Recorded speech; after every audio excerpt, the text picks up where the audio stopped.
اعوذ باللہ من الشیطان الرجیم، بسم اللہ الرحمن الرحیم۔ ڈسکور دا ورلڈ کے معزز دوستو، السلام علیکم۔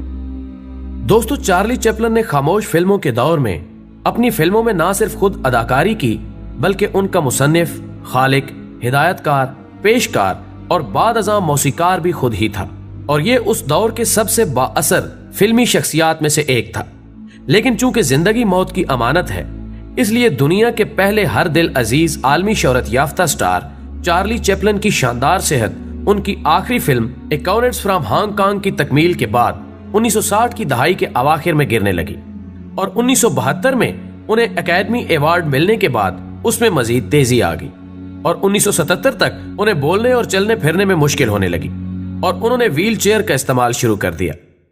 اپنی عمر کے آخری ایام انہوں نے سوئٹزرلینڈ میں جنیوا لیک کے کنارے گزارے۔ 25 دسمبر کو پوری دنیا میں موجود مسیحی برادری جب کرسمس کی خوشیاں منا رہی تھی، بدقسمتی سے اسی دن ہی اس عظیم فنکار کا بلاوا آ گیا۔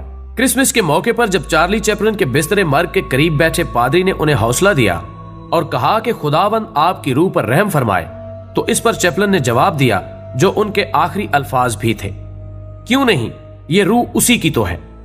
خواتین و حضرات، 1977 میں کرسمس کے موقع پر ان کے انتقال کی خبر نے دنیا کو ہلا کر رکھ دیا۔ دنیا بھر میں کرسمس کی خوشی غم میں تبدیل ہو گئی۔ چارلی چپلن کو کورسیئر سرویوی قبرستان واؤٹ سوئٹزرلینڈ میں دفن کیا گیا۔ ابھی چارلی چپلن کو گزرے 3 مہینے ہی گزرے تھے، اور چارلی چپلن کے جانے کا غم ان کے مداحوں کے لیے ابھی تازہ ہی تھا کہ انہیں ایک اور ناقابل برداشت بری خبر کا سامنا کرنا پڑا۔ 1 مارچ 1978 کو سوئٹزرلینڈ میں جنیوا لیک کے مقام پر اغوا کی ایک واردات عمل میں آئی۔ سوئس کاریگروں کے ایک گروہ سے تعلق رکھنے والے 2 اغوا کاروں نے، جو کہ ان دنوں بے روزگار تھے، انہوں نے ایک منصوبے کے تحت دنیا کی مشہور ترین لاش چرا لی، اور وہ لاش چارلی چپلن کی تھی۔ اغوا کار چوروں نے ان کے خاندان سے ناجائز طور پر رقم ہتھیانے کے لیے لاش چرائی تھی، جو کہ واپس کرنے کے بدلے انہوں نے 6 لاکھ سوئس فرینک طلب کیے تھے۔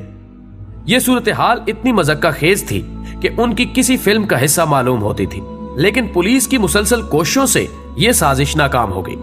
چارلی چپلن کو 11 ہفتوں کے بعد جنیوا جھیل کے قریب سے برآمد کر لیا گیا اور چوروں کو گرفتار کر لیا گیا، اور پھر چارلی چپلن کی لاش کو دوسری جگہ گہری قبر میں دفنا دیا گیا، اور قبر پر 6 فٹ موٹی کنکریٹ کی تہ ڈال دی گئی تاکہ مستقبل میں کوئی دوبارہ ایسی کوشش نہ کرے۔